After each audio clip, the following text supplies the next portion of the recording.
जमीन मेरा बाप का है, पसंद आएगा तो देंगे, नहीं तो नहीं देंगे। यानी भारतीय संविधान आपके घर में क्या कहता है? संपत्ति का अधिकार। इसका मतलब क्या? हालांकि इसमें कुछ दुष्परिणाम भी थे, दुष्परिणाम भी थे, लेकिन किसानों के दृष्टिकोण से संपत्ति का अधिकार, मौलिक अधिकार होना बहुत वाजिब है।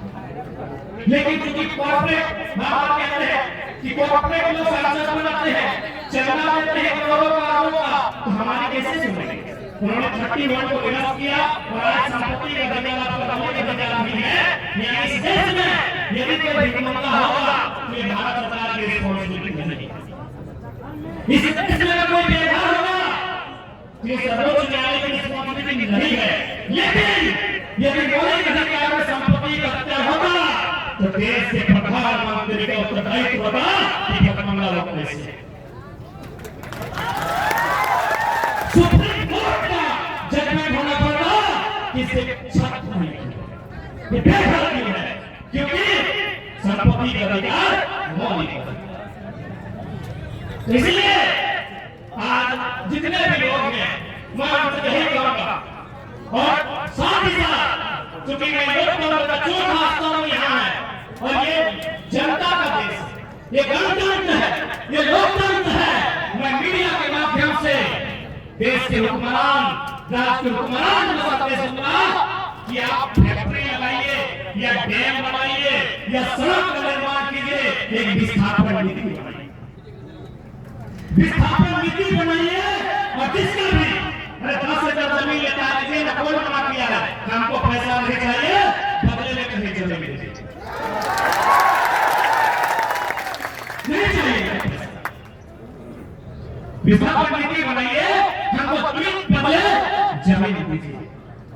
इसी देश में बाकी जगह होगा। महाराज से यूनियन पब्लिक सर्विस कमीशन के एक शख्स ने फोन किया था जो जनरल के कहने के नाते आई नहीं। उन्होंने कहा कि हमारे महाराष्ट्र के नागपुर में कोयला का खदान है, यहाँ यदि जमीन में कोयला मिलता है तो जिससे जमीन लेना होता है उसे 10 किलोमीटर तक गाड़ी में दूसरा जगह जमीन दिया जाता है। तो झारखंड में क्यों नहीं? हम नहीं तो नियम बनाइए, क्योंकि लोकतंत्र है, भूख और भगवान के लिए देश नहीं है, ये देश इंसान के लिए। इंसानों को पैदा बनाइए, अगर नहीं तो बनाइए, विस्थापन नीति बनाइए। उसके बाद बनारस से लेकर कन्याकुमारी तक सड़क बनाइए, किसने बनाया? बनारस से लेकर कलकत्ता नहीं, बनारस से लेकर कन्याकुमारी तक बनाइए, लेकिन विस्थापन नीति बनाइए, हमको विस्थापित कीजिए, हमको एक अनुपात दे सकें। लेकिन आज दुर्भाग्य की बात है कि झारखंड में तानाशाही, एक डिक्टेटरशिप है। अंग्रेज भी अपने कालखंड में इतना अत्याचार नहीं किया, अंग्रेज भी अपने कालखंड में इतना अत्याचार नहीं किया होंगे जितना आज की गवर्नमेंट करती है, IAS IPS की मौजूदगी में करती है, लेकिन अंग्रेजों ने अत्याचार नहीं किया। ये जमीन हमारी मां समान है, ये बात हमेशा याद रखिएगा। ये जमीन है तो सब कुछ है, जमीन नहीं है तो कुछ भी नहीं है। इसलिए चाहे रेल परियोजना में 12 गांव स्थापित हो, भागतमाला परियोजना में 67 गांव स्थापित हो, या फील्ड फाइनेंस में 321 गांव स्थापित हो, आज जमीन से बड़ा कोई मूवमेंट नहीं, जमीन से बड़ा कोई आंदोलन नहीं होता है। क्योंकि याद रखिएगा, भारत की जितनी भी लड़ाई लड़ी गई है वो लड़ाई राजाओं ने नहीं लड़ी है, इतिहास में हमेशा गलत बताया गया है। अंग्रेजों से असली लड़ाई किसी ने लड़ी है तो भारत के किसान ने लड़ी है, भारत के किसान ने। क्या आपको ये कहीं सुनने का मतलब लगती है? जी नहीं, आपने शायद 12th क्लास में चैप्टर होगा जिसमें राजकुमार शुक्ला और गांधी का चित्र है। इंडिगो, इंडिगो ना पढ़े होंगे आप लोग, आपको बहुत अच्छे से पढ़े होंगे, जिसमें राजकुमार शुक्ला और महात्मा गांधी का उसमें एक सवाल है, टर्निंग पॉइंट। एक सवाल होता है कि गांधी के जीवन में टर्निंग पॉइंट क्या था? कैंसर क्या लिखते हैं? चंपारण का किसान आंदोलन गांधी के जीवन में टर्निंग पॉइंट। गांधी को चैंपियन इसलिए बनाया है, राजाओं के पारों ने नहीं, राजा के मुकुट ने नहीं, किसानों के आंदोलन में गांधी को हीरो बनाया। का नाम जानते हैं? Spiderman of India, statue of unity, सच्ची मीटर। उनके नाम के आगे एक शब्द लगता है, सरदार। सरदार वल्लभ भाई पटेल। क्या अंग्रेजों ने उपाधि दिया था? तो किसी राजा ने जिस प्रकार सोना चांदी लोगों को देते हैं, राजा ने उपाधि दिया था? नहीं, बरदोली के किसानों ने सरदार को उपाधि दिया। एक बात हमेशा याद रखिएगा, चाहे कोई कालखंड है, सिकंदर का युग है, पोरस का युग है, या चंद्रगुप्त मौर्य का है, या अशोक महान का है, एक बात हमेशा याद रखिएगा, राजा का साम्राज्य से बड़ा किसान का खेत होगा। एक बात हमेशा याद रखिएगा कि किसी भी राजा का साम्राज्य से बड़ा उस पीरियड में किसान का खेत होता है।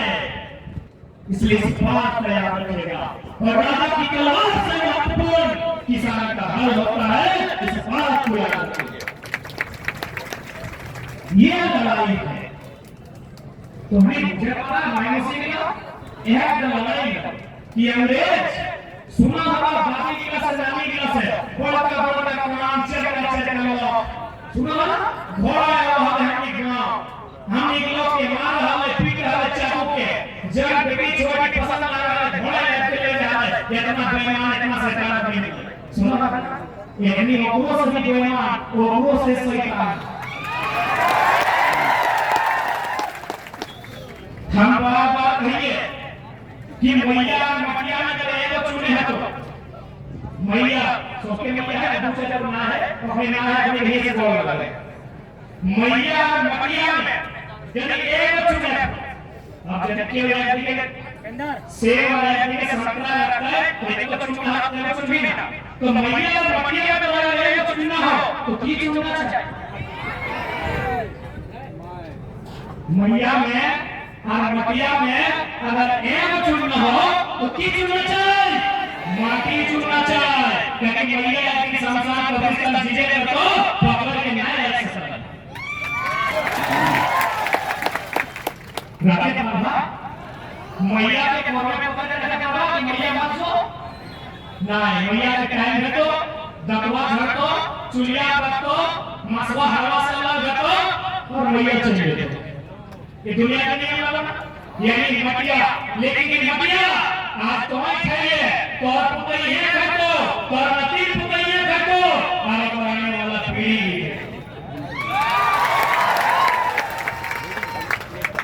सरकारी खाली प्रवास अंग्रेज की तो लाठी ना बनाए जब बिजनेस कर हमारा लाठी कि हमारा बिजनेस सफल मतलब ना तो करना है ना, बल्कि हम तो राज की जगह यूरोप में बेच जहां बेचना हो, चाइना में बेच, जापान में बेच, जहां बेचना हो, हमें तो साग मसाला भूले अपन ठेकेदार को गाएंगे, अरे अंग्रेज तो जहां बेचना हो बेच। लेकिन हमारा पूर्वज अंग्रेज के लाठी का मारना है, क्या के कहा है हमको जब तो क्या मानो वही समस्या आज भी लोग जो सत्ता में बैठे हैं चालाकी के साथ हमारे अधिकार को, हमारे खेत खलिहान को कॉर्पोरेट के हवाले करना चाहते हैं। देश के 5वें प्रधानमंत्री माननीय चौधरी चरण सिंह एक लाइन करते थे और एक बेटी डाल के रखी है, एक टाइगर है लोहा मशीन भाई को लेकर टाइगर खड़ा बना रखो देश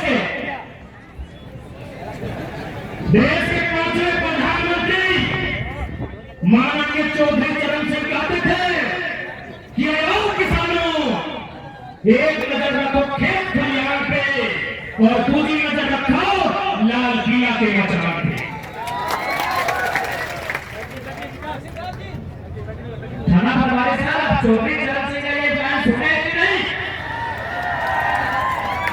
सुने हैं सर? इसका क्या मतलब है समझाते हैं कि एक नजर रखो खेत खलिहान में, खेत खलिहान का मतलब समझ में कि अपना खेत पे नजर रखो, यही तुम्हारी जिंदगी का रास्ता का ठिकाना है। और एक नजर रखो लाल किला के मैदान पे, इसका मतलब है कि राजनीति में नजर रखो।